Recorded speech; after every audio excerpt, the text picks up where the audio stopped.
Olá pessoal, eu sou Adriano Paraíso, professor de Geografia, e nós vamos dialogar um pouco hoje sobre a formação do território brasileiro. Como é que se deu a formação desse território, né? Esse território que hoje faz parte da nossa história, faz parte da nossa identidade. A formação do território brasileiro se deu ao longo de 5 séculos. Não foi uma coisa construída, não foi um espaço, um território construído de uma hora para outra. Muitas lutas, muitas batalhas, muitos povos, muitas questões econômicas envolveram a formação do território brasileiro. Na verdade, ela vai começar a se dar efetivamente com a chegada da coroa portuguesa no século XVI no Brasil. Mas isso não quer dizer que esse espaço ele já não existisse.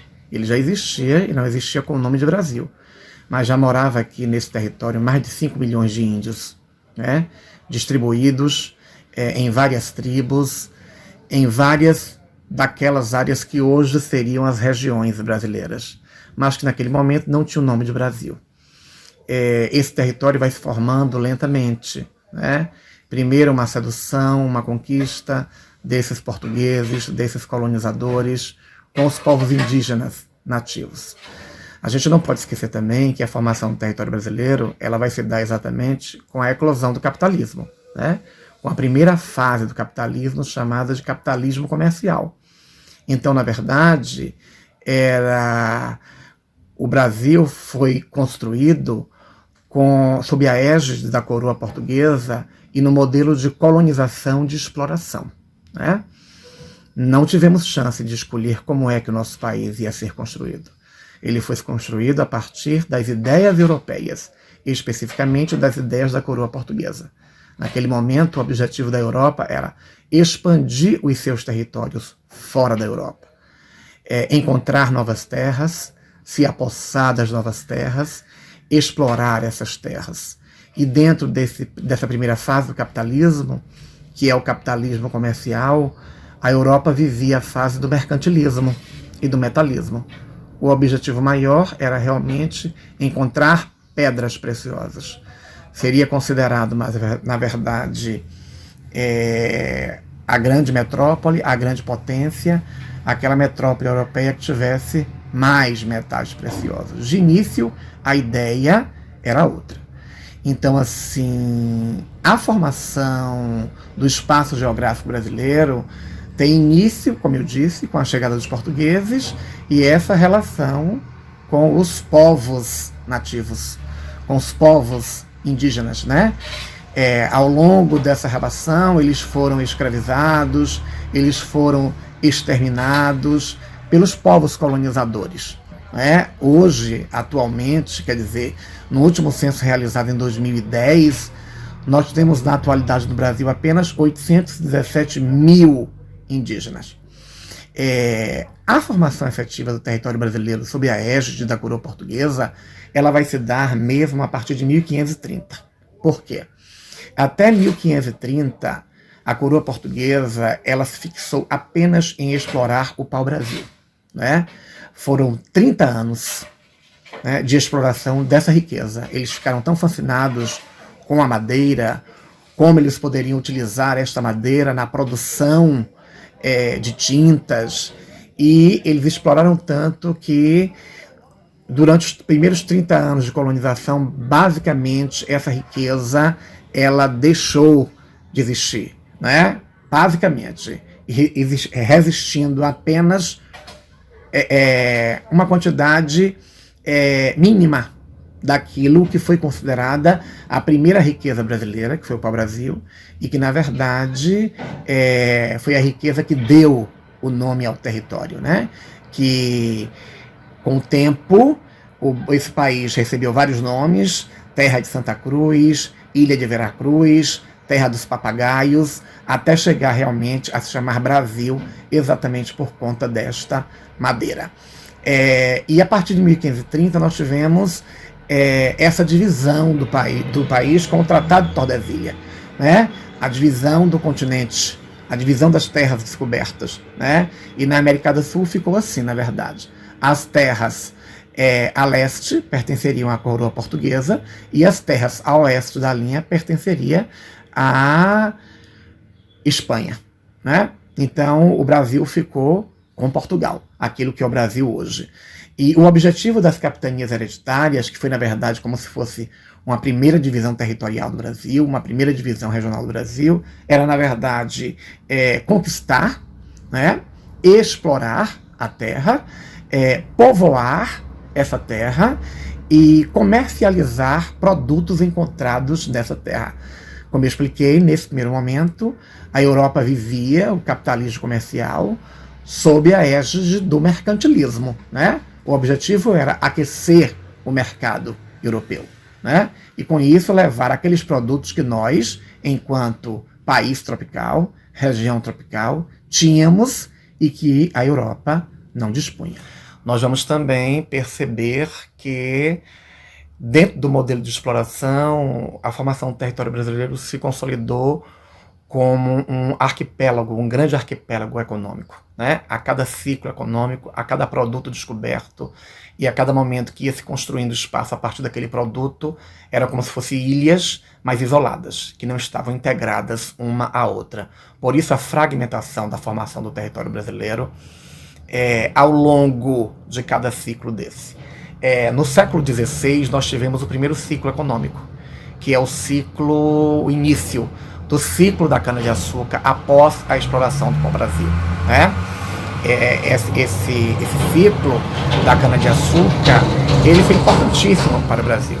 Ele era marcado pelo latifúndio, né? As grandes propriedades açucareiras, as grandes propriedades de produção de cana-de-açúcar, baseado na monocultura, a produção apenas de um único produto, né? Essa atividade ela se concentrou no litoral, especificamente na região Nordeste até São Paulo. Por isso que nós dizemos que o grande adensamento populacional do Brasil no litoral se dá exatamente porque a construção do Brasil começou no litoral. É também na época desse ciclo do açúcar que começa o processo de escravidão no Brasil, né? Os negros africanos foram trazidos na condição de escravos para ajudar na produção dessas fazendas, no trabalho pesado dessas fazendas. E a gente já conhece essa história, a gente já conhece essa trajetória de como foi sofrido para o africano viver aqui no Brasil nessa condição. Basicamente, nós temos assim essa produção de cana-de-açúcar no Nordeste, na Zona da Mata, no litoral, como eu falei, indo até mais ou menos o estado de São Paulo. Pela primeira vez na história do mundo, existe a integração e nós podemos dizer assim que começa a surgir um verdadeiro comércio mundial. Por quê? Porque até então o que existia era aquilo que nós chamávamos de velho mundo, né? A Europa, a África, a Ásia e aquelas relações ali dentro. Com a chegada, com a invasão do continente americano, que passa a ser chamado geograficamente de Novo Mundo, nós vamos ter uma nova configuração do espaço mundial. Existe uma mudança desse espaço mundial. Então a gente diz que, porque na verdade o objetivo era aquecer a economia europeia, né? Todo produto era explorado e era encaminhado para a Europa. Ou os seus lucros, né? Ou aquilo que dava lucro. Todo lucro ia para a metrópole. O Brasil era apenas uma colônia. E aí, na verdade, nós vamos percebendo que dentro desse contexto surge uma nova constituição do espaço geográfico mundial.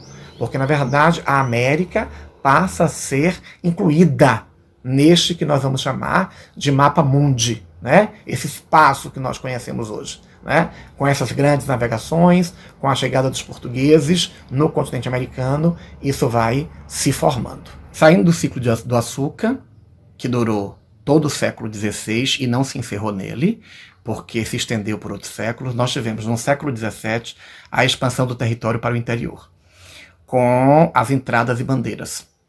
Os bandeirantes paulistas que saíam em busca de ouro, de pedras preciosas e de índios para escravizar.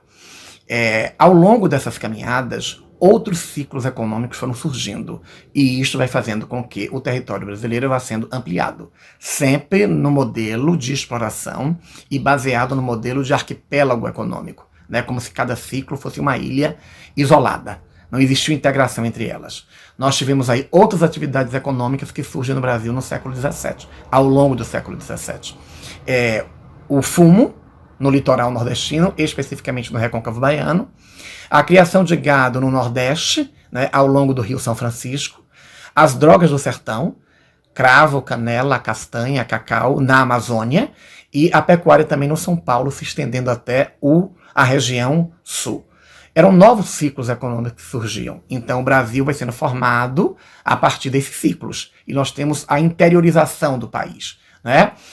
Com estes novos ciclos, através da chegada dos bandeirantes, nós tivemos a ampliação, né? Eles chegaram até a Amazônia, chegaram até o Nordeste e chegaram mais um pouco para o Sul. Foi preciso rever o Tratado de Tordesilhas, porque, na verdade, eles haviam, nessa ida, ultrapassado o Tratado de Tordesilhas. E a ultrapassagem desse tratado deu uma certa questão diplomática com a Espanha. E o tratado foi revisto e ficou certo que seria o dono da terra quem nela chegou primeiro. E quem chegou primeiro realmente ao Brasil foram os portugueses. Ainda no final do século XVII e início do século XVIII, nós tivemos um ciclo importantíssimo na economia brasileira, que foi o ciclo da mineração ou ciclo do ouro, que se deu em Minas Gerais, em Mato Grosso e em Goiás. Foi um expressivo movimento migratório que levou, na verdade, para o ciclo do ouro, né? A descoberta do ouro levou várias pessoas para lá, para aquelas regiões, que hoje, na verdade, se configura como a região centro-oeste do Brasil. Nós tivemos ainda, no século XVIII, o ciclo do algodão, que se deu no norte e nordeste. Nós tivemos a mudança da capital, que sai de Salvador, sai do nordeste e vai para o centro-sul, vai para o Rio de Janeiro, e nós tivemos assim o surgimento de uma nova civilização urbana, porque novas atividades comerciais, econômicas, surgiram a partir do ouro, né? Então, na verdade, portugueses e espanhóis, eles continuavam ainda a disputar territórios. O importante, na verdade, era ampliar os seus territórios fora da Europa. No século XIX, nós tivemos a independência do Brasil, em 7 de setembro de 1822, e nós tivemos um ciclo importantíssimo, que foi o ciclo do café. Este ciclo muda completamente a história da formação do território brasileiro. Ele se deu no Rio de Janeiro, em Minas Gerais, em São Paulo, depois se estendeu um pouco para o Espírito Santo, né? O Brasil passou a ser conhecido no mundo como o maior produtor de café no mundo. Houve a formação de um espaço territorial mais integrado no Brasil, porque começa aí a articulação dos espaços brasileiros. Outras culturas surgiram também junto com o ciclo do café. O cacau, no sul da Bahia, e a borracha, na Amazônia. E aí você vai ter um novo ciclo migratório para a Amazônia por conta do ciclo da borracha, né? Então, assim, começa um mercado crescente no Sudeste. E a região que ainda não era dividida ainda, o IBGE não tinha feito ainda a divisão territorial do Brasil, mas o Sudeste começa a se consolidar, a região Sudeste, como uma forte, uma grande região econômica. E começa a haver aí, no fim do século XIX, o processo de industrialização do Brasil, que vai criar uma nova divisão interregional do trabalho, mostrando exatamente o dinamismo de cada região a partir desta relação, ok? Obrigado pela atenção, queridos e queridas, alunos e alunas. E agora eu gostaria que vocês fizessem uma produção textual a partir disso aí, mostrando como se deu esta formação do território brasileiro a partir dos ciclos econômicos. Beijo grande, forte abraço e em breve estaremos juntos.